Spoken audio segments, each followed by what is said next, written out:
Welcome to the Productivity Podcast. Delighted today to be joined by Lord Price, who is the founder of Workle and Engage Business, former Trade Minister, Managing Director at Waitrose and Deputy Chairman at the John Lewis Partnership. Hi Mark, how are you? Good morning, Simon. Lovely to join you. Thank you. So thanks for coming on. I really appreciate your time. I know we just chatted off air and there could have been a very long list of businesses you are currently involved in and have been involved with and roles historically. So really appreciate you giving up the time to come on and talk to us today. Thank you. We're going to have a fascinating chat around employees, engaging employees in the workforce and workplace and the benefits of that. But I think if we frame the conversation first with you giving us a bit of background into those two businesses that I mentioned first, so Engaging Business and Workle, just to set the context of some of the things that you've been working on in the last couple of years. Yeah, of course. Delighted to do that. Well, I spent the vast majority of my working life with the John Lewis Partnership. I worked there for 34 years. And for the last 10 of those years, I ran Waitrose. And for the last 3, I was also deputy chairman. And the unique thing about the John Lewis Partnership is that it was set up by a remarkable man about 100 years ago. And what he said was that the supreme purpose of the organisation was the happiness of the people that work there, which is quite remarkable. And so for my 3.5 decades, I tried to understand what is it that makes people happy at work? What drives their workplace happiness? Some of that was baked into the constitution of the John Lewis Partnership about rewarding people fairly and sharing information and empowering people, and other things I discovered along the way. And so when I left the John Lewis Partnership, I decided that what I wanted to do was to put all of this information to good use. So after I'd spent nearly 2 years in the government as Trade Minister after leaving, I was allowed to do that. I wrote a book called Fairness for All, which set out both in principle and also in practice how you achieve a happy and an engaged workforce. And the reason that I felt that was important was that all of the academic evidence says that if your workforce is engaged, if you have a happy workforce, productivity is 20% higher, profits are 20% higher, earnings per share are higher, wastage is lower, staff turnover is lower, sick absence is lower. And so for me, there's a very clear link between a happy and engaged workforce, the fact that that's a benefit for individuals, it's a benefit for organisations, and it's a benefit for society. So having set that out in the book Fairness for All, I thought, you know what, I think I can do something even more practical. So I talked to a very brilliant woman, Kelly Brewer, who runs a tech business. And I said to her, look, what I'd like to do is, based on my book, set out a very simple survey that people can take that helps them understand how happy they are at work and therefore how engaged they are and how they might improve it. And so we built a digital platform called Workle. And on Workle, there's a very quick test you can take, takes about 3 or 4 minutes, and that gives you feedback of how happy you are at work compared to other people that look like you. But then, of course, some people aren't happy. So we decided that we would build a business library where we could put articles and podcasts and lectures to give people advice. We decided that we would set a hub there so that people could find mentors and they could talk to their mentors. There was a messenger, but also a jobs board. So when people filled in the survey, they would rank effectively where they work, their employer. So we've got this massive database now of companies and how happy they are to work in for different cohorts. So we started to share that information on Workle with people. So you can go there, you can look for the company you're either working in or you'd like to work in, and you can see how those companies rank in terms of how they are judged for the happiness of working there by their employees. And then against that, we link jobs. So against that sort of small project to try and help people be happier at work, we've developed a site now that's got jobs, career development, messengers, mentors, CV writing, a whole host of things. And at the same time, Simon, I was approached by a number of companies saying, look, it would be really great if you could help us think about how we can improve the engagement of our employees to drive commercial performance and productivity. And so I ended up building Engaging Works, which is a platform for businesses to go to. We help them with engagement surveys. We do surveys in diversity and inclusion and well-being, as well as surveys into how engaged your your employees are. And we've got the ability for people to post jobs on the Workle site. So from this sort of simple idea of just wanting to share what I'd learned in 34 years about how you drive engagement and productivity and profitability, I've now built these 2 digital platforms. Amazing. So you've been kept busy then? I have. I mean, I also sit in the House of Lords and I chair Fair Trade and I'm president of the Chartered Management Institute. So, yeah, there are a few things that I'm doing, but all of my endeavours really are based now around how do I help people have a better working life. So that's the main thing that I'm focusing on, using the experience that I've gained over my working lifetime. Brilliant. Yeah, really good to hear. And when we publish the podcast, we'll put links out to the various sites so people can go and check them out and have a surf around and see if it can help them. I think just circling back on a couple of things that you talked about there, really interesting for me, that piece around employees checking out their employers before maybe they apply for a job. I mean, historically, people, when they've applied for jobs, have probably had a rank in their mind of organisations that they aspire to work for. And certainly in retail, John Lewis Waitrose will be up the top of that list for many people, I'm sure. But never being able to have an indicator of actually what do the people that work there, have had a long tenure there, think and feel about working there. So that's fascinating for me in terms of employees checking out the happiness of colleagues and peers before they apply or join. Do you get much feedback on that from people in terms of how that works and how they feel about potential future employees checking them out? Yeah, we get lots of feedback. So we've now got, I think, over 3,500 companies in the UK that are listed in the ranking. Every week we add about another 200 or 300 organisations to that list. Every week we get another 3,000-4,000 surveys taken by individuals, and of course that builds that database. So yeah, we've got a very, very rich database, and companies are intrigued by it. Companies who want to recruit the best people know that a ranking on that site is important. We've also teamed up with the Daily Telegraph, and in the spring of 21, what we'll be doing is announcing the awards for which companies are the happiest to work for in the UK. And we've got data now across 26 different industries. But also we've got data on which are the best companies for women, which are the best companies if you're young or you're old, which are the best companies if you come from an ethnic minority. But what we've tried to do is frame it very differently to those sites that offer a critical appraisal. This is around which companies are the happiest to work for. So what we're trying to do is promote the best companies rather than to slate those companies that might not be good enough. I'm a great believer in carrot rather than stick. So the site is about, you go there and you can say, I'm a woman, age 28, and I want to be in HR. Which of all the companies that have been ranked would be the happiest place for me to go and work? And you can find that out. But then also you can search for, and does this company have any jobs at the moment? So by doing that, what I'm trying to do is to help organisations and to help individuals find the best places to work.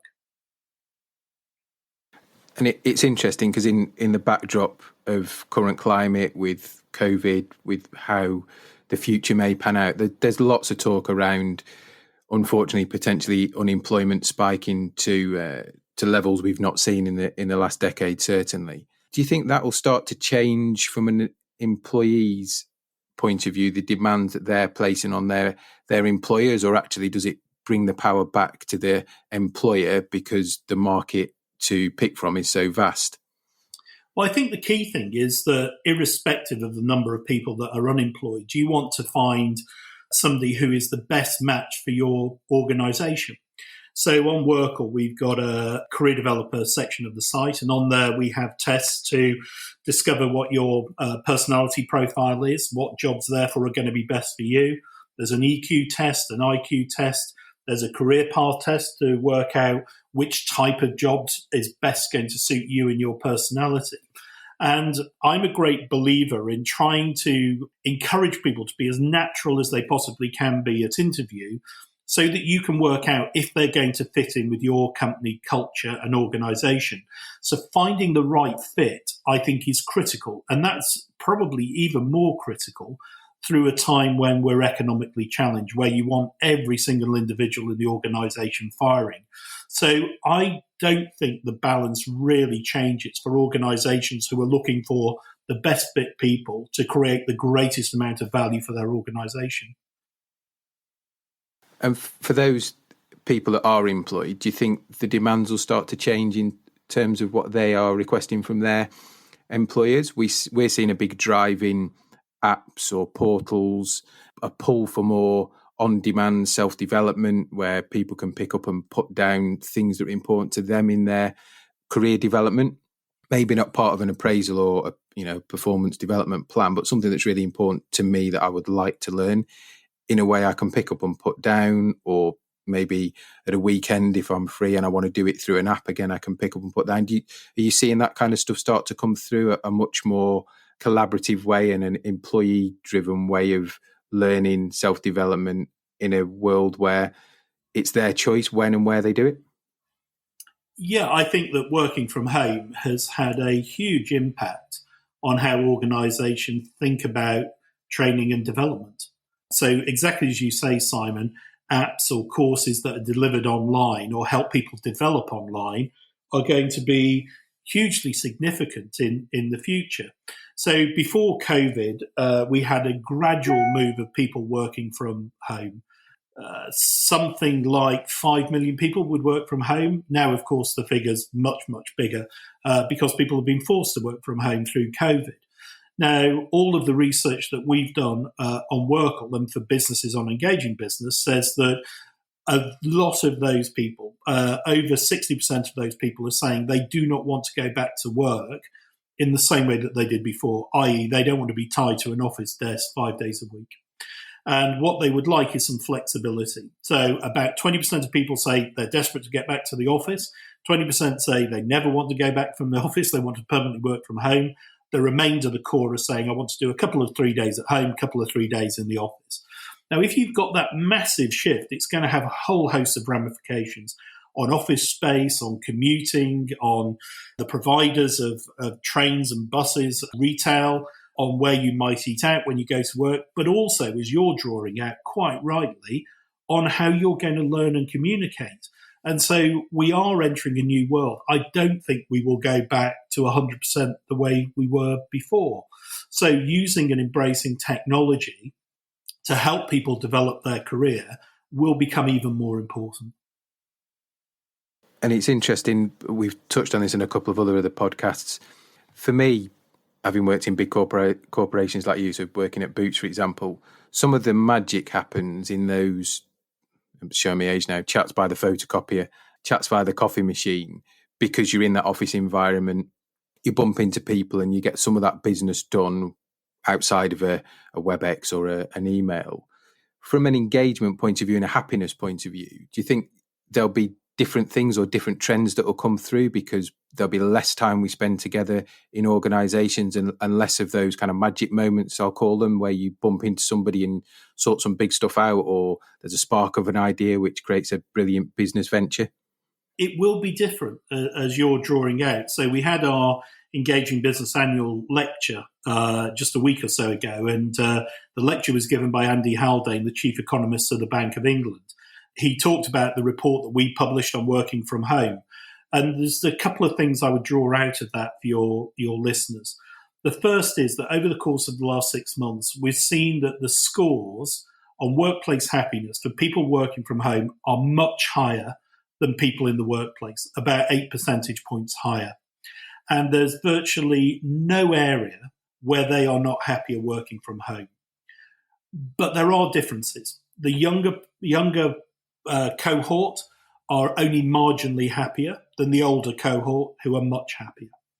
Men are happier working from home than women, is a big generalization. But the areas where people are less happy is around their career development because they feel they're losing out, and around the social elements that you're talking about. Now, when Andy Haldane talked in his lecture, what he said is that what came from that was creativity, was the opportunity to bounce ideas off people, to have a thought. And he was saying that the jury's out on whether or not that will have a negative impact on the economy and on working relationships going forward. So although overall the picture is broadly positive about how people are feeling about working from home, there are those key areas where we need to think about a different way. And it's, how do you socialize? How do you have those moments of creativity? How do you think about developing people when they're not together physically? Yeah, it's really interesting how this is going to pan out in the next 6, 12, 18 months and further. For me, it's very structured at the moment. So working from home, those people that are really used to working in offices, now working from home, there's lots of structure. So there'll be lots of Teams meetings, Zoom meetings, Hangouts, whatever they might be.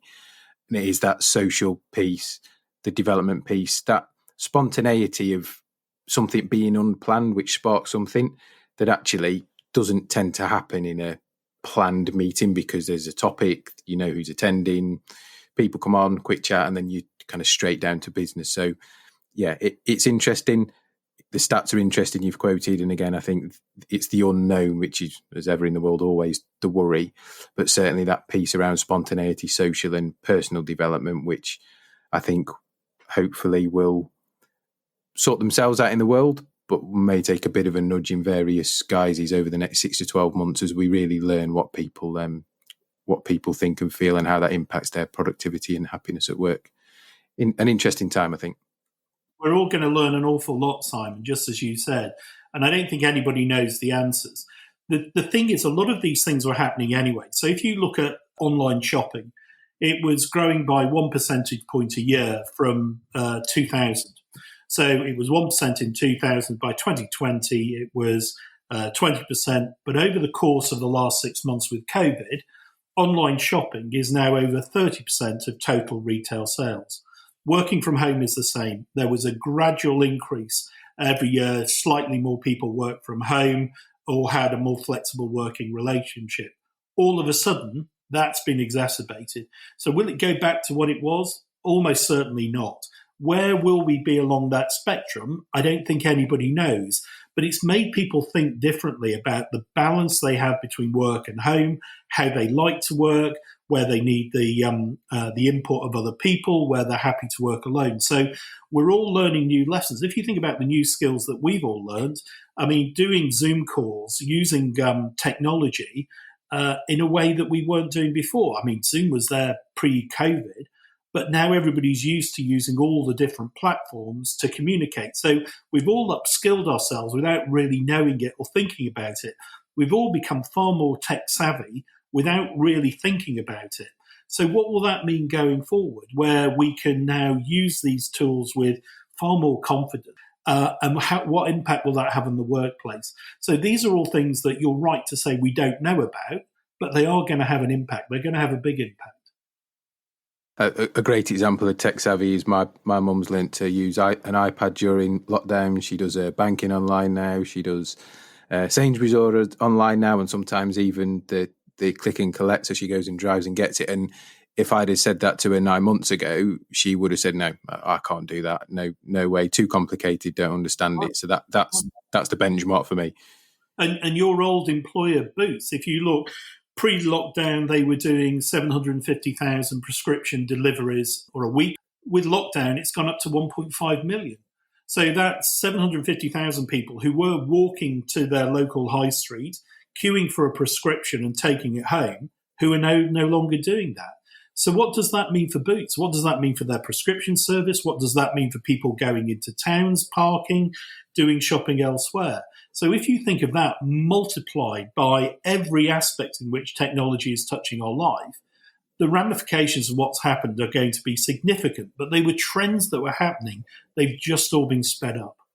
Yeah, absolutely. I think someone described retail the other day as we've accelerated the collapse of the middle. So all those unfortunate retailers that were probably at some point in the next 12 to 18 months going to disappear or struggle, we've just accelerated that collapse. And the ones that were going to strive have strived quicker and grown quicker, in some of that economically because of various rules within lockdown. But yeah, that collapse of the middle in retail was an interesting term to me, because it would probably sped up the inevitable for some of those unfortunate retailers. In terms of happy workforce, one of the things you mentioned right at the start was around purpose. In your work and your research, have you seen a big link between happy workforce and those organisations that have a clear purpose and live out that purpose? Because we see lots of organisations with a purpose, but it's more of a mission statement, something that's on the wall as you walk into head office, rather than something they live and breathe. And the partnership approach must be a really good example of that. Yeah, there is a link. And when we measure workplace happiness on Workle, what we look at is 6 categories. And they are the key drivers of whether you're happy and engaged at work or not. The first is reward, so what you're paid, and recognition. The second is information, whether information is freely shared with you. The third is around whether you feel trusted and empowered to do your job. The fourth is about well-being, whether the organisation looks after your mental, physical, financial well-being. The fifth is a sense of pride or purpose. And the sixth is about the job satisfaction that you get, which is really derived from 2 things. One, am I being developed? And the second is, do I have a good relationship with your line manager? So those 6 things are critical. But where you look at sense of purpose, it's very easy to see from all our survey results, those businesses and organisations that have it as part of their DNA, it's in their culture, and those that don't. So, for instance, you'll find that the NHS scores very, very highly for sense of purpose. You'll find that many financial institutions score very, very poorly. And so it does make a huge difference to how you feel about work. Whether you would recommend a member of your friend and family is pretty dependent on whether you think you're doing something worthwhile. Those people that think they are much more likely to say, look, I would definitely recommend this as a place to work. You find that charities have got a much higher score on a sense of purpose. But obviously, they have a much lower score on, do I feel fairly rewarded? But overall, charities get a higher than average score in terms of workplace happiness. So actually, working for somebody that gives you pleasure, gives you a sense of pride, a sense of fulfillment, actually outscores many other elements in terms of your workplace happiness and more than compensates for them. We find, for instance, that people that work in financial services will say that they're very well paid, but their overall happiness score is lower, and they wouldn't recommend their friends and family to work there. And so they work there and they're martyrs. They're martyrs to the business because of what they're paid. They are not as happy as people who work in organisations or for charities or for public bodies who have a great sense of pride in what they're doing, but get paid less. So sense of purpose, yes, is hugely important in whether people feel happy and engaged in their work. In a world that's changing, and I think the world's always uncertain, but probably more uncertainty than we've been experienced for a number of generations, do you think that gap will grow between, yes, you can pay me a substantial sum, but it doesn't actually fulfill the rest of my needs as an employee? Do you think we'll see purpose become even more important as people live and breathe that out in the future world? Or actually will other things start to balance that out? Well, all of our research says that for the millennial cohort, it's more important. They're less likely to put up with being in an employer that they don't enjoy being in. So the 2 biggest factors of whether you stay or leave a job is whether you get on with your line manager. And that's sort of 83% of people, when they do their exit surveys, say the reason they're going is because they don't have a great relationship with their line manager. The second reason is that people feel that their pay isn't fair. And if you talk to somebody and they say, I don't get on with my manager and they don't pay me fairly, there is a very high probability that within the next 6 months they're going to leave their employer. Setting that aside, when you talk to the millennial groups, when they take our Workle survey, what they'll say is that working for somebody where I can feel proud is really important. So if you go to the Workle list of happiest places to work, happiest companies to work for, we put 2 things. We put the overall score of that organisation, and we rank them 1, 2, 3.5, 4,000. But also we put the answer to the question, would you recommend your friends and families to work here? Because that's most linked to whether people have a sense of pride. And for that group, that's more important. So they want to work for those organisations. And if they don't feel happy, if they don't feel that they have a sense of pride, they are more likely to leave than an older generation who will kind of go, well, work's work. We just have to get on with it. You just have to go in every day and lump it. The younger generation just don't want to do that. Now, what will be interesting is with COVID and a regrettable increase in unemployment, whether people say, I just need a job and frankly, I'll put up with it. And in our annual report, we looked at something. We do a chart on job satisfaction, and what we were trying to work out was whether people were staying in a job because they needed the money but they didn't like it. And the evidence suggests that more people are. So 41% of people said, you know what, I don't really like working here, but I'm going to lump it. We saw that go up to 41% from 34% a year ago. So I think there will be more people in the interim who are doing a job because it's a job rather than for them having a great sense of joy or passion in that. So the opportunity for an employer is to say, look, we've got this rump of people. We've got to make them enjoy their work more to get, obviously, greater levels of productivity for them. How are we going to do that? And for the employer, again, what they need to think about is the minute this person can exit, they're going to exit. And therefore, we're going to get all this turnover having trained and developed these people. So it's definitely the case that sense of purpose is important. And I think it's something that all employers need to think about very carefully, not just because it draws people in, but also not having it actively makes people want to go. Yeah, and I think that whole turnover piece and the cost of turnover is always one of those hidden ones in a business. So if you've got those people that have those key indicators, so not getting on with line manager, unfair pay, and don't necessarily feel proud, at some point the employment market will bounce back. And clearly then we'll start to see those people move on in organisations. That cost of turnover is huge. And again, as I say, sometimes hidden in organisations. But also there's the experience that you lose, the knowledge of the business and the ways of working. And sometimes that also is linked to absenteeism. So if people are unhappy, typically they will have more time off work. So that those for me are absolutely key indicators for anybody who's running small, medium, large organisations to look out for, because those are real costs, but are also real indicators of things that you can fix if you start investing in the right way, would you say? Oh, I couldn't agree with you more, Simon. I can remember when I was running Waitrose, we took on a supermarket from a competitor, and that shop had something like an 80% turnover rate, and it had a sickness rate of 10%, just over 10% actually.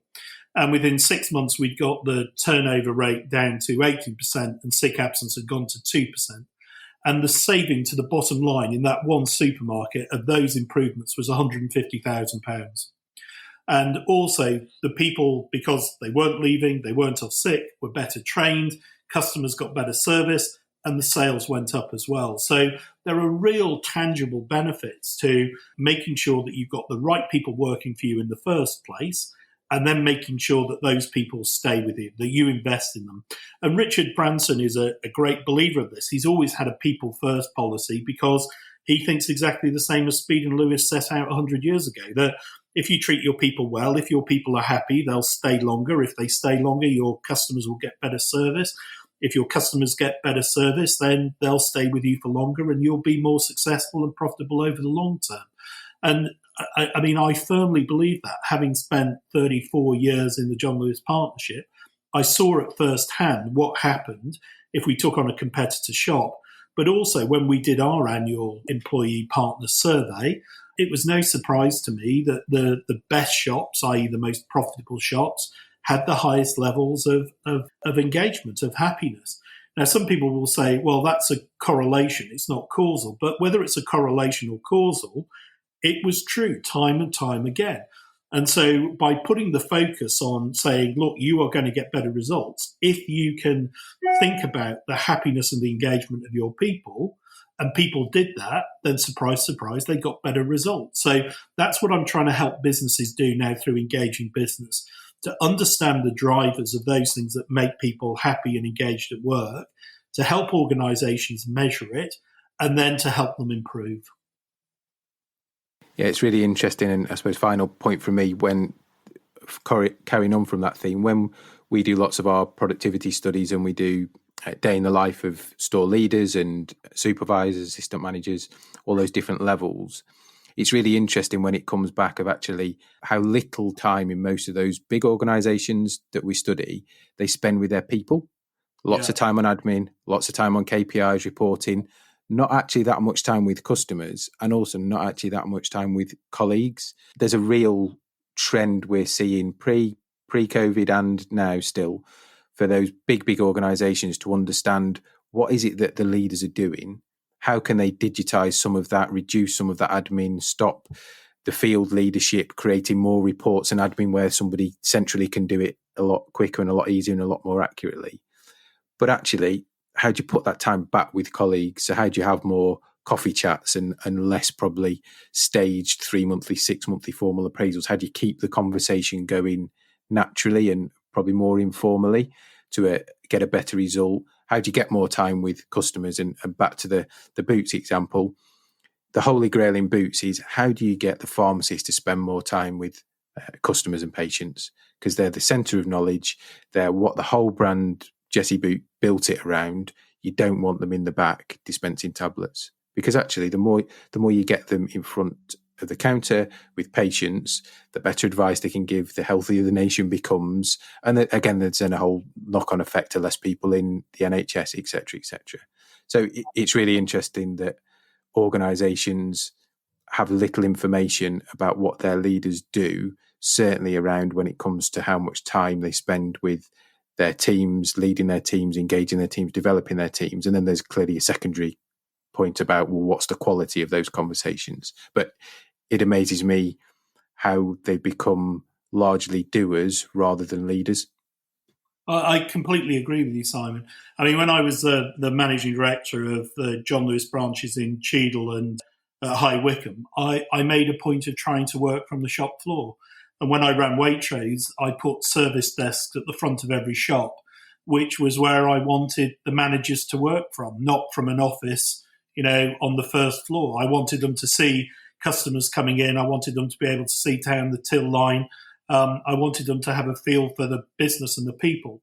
And I wrote a book a number of years ago called Workplace Fables. And what I did is take a whole host of stories I'd collected over my years in business, and I turned them into fables. And one of the fable, actually, I don't mention any people or any businesses by name, but one of them was about an experience I had in Waitrose when I went in to see a manager in a particular shop, and the branch had been performing really poorly. And I went in and the shop was wrecked. I mean, fruit and veg was half empty and the queues on the tills were massive and it was just really poor. So I asked where the manager was, and he was in his office. So I went up to his office, sat down, and I started to chat with him. And very quickly he got around to the fact that things weren't going well. And he was sitting there poring over the reports, and he told me that, availability was X yesterday, and he had the report and he was looking because he could see that it sold through on X, Y, and Z. And he had reports for everything.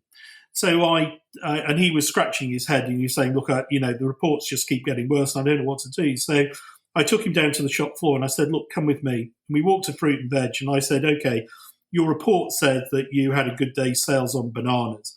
Look now at your banana fixture. He said, well, I haven't got any. I said, yeah, because the report doesn't tell you when you sold out of bananas. All it tells you is that you sold 20 cases. It doesn't tell you could have sold 28 cases. And we went to the till and the queues were long. And I said, look, the report will tell you how many customers you served, but it doesn't tell you how long every customer had to wait. These things you can only see when you go down to a shop floor. Also, it's not telling you about the morale of your people. You can only talk to them and ask, what can I do to make your working life better? And so the reports are good, but what we've become is fixated with wanting to have information and to comply to filling in that information and meetings about the information. And just as you were saying, if you're in a retail business, it is about being on the shop floor. It is about seeing what customers are doing, what your employees are doing, how the tills are working, what's selling, what people are buying. and seeing it with your eyes rather than sitting and looking at a report of 5,000 lines and saying X, Y, and Z. Now, if you're a buyer, it's completely different. But if you're on the front line, you need to do those things. And so I'm a great believer in trying to measure, yes, but also to add, as you're saying, some practical common sense to those measurements. There's nothing greater than walking around, being a retailer myself, walking around a shop and seeing how great it is. You can almost feel it as you walk in. I think you can feel if the team are on their game, are engaged. That transpires into the look and feel of the shop, the standards, and then, clearly as a result in customers enjoying it, buying more. You see those conversations at the till where people know regular shoppers' names, and it feels like a family almost. And you can also sense it, back to your example, the other way, as soon as you walk in, where it doesn't feel quite right, or it doesn't feel very right at all. So it's an interesting world, and lots of unknowns, but clearly lots of opportunity based on the things we've talked about today. Mark, I've really enjoyed our chat. Where's the best place for people to find you if they'd like to find out more about the work you're doing and the platforms? If you want to go to our site for individuals to help them have a better working life, it's workl.co. That's WORKL.co. And if you're a business, if you're an HR director, or if you're a finance director or a managing director or CEO, and you want to find out more about the services we provide to help businesses have a better and more engaged workforce, go to engaging.business. And thank you very much, Simon. It's been an absolute pleasure to talk to you. No, I've really enjoyed this one. It's been a pleasure. Look after yourself, and we'll catch up soon. You too. Thank you.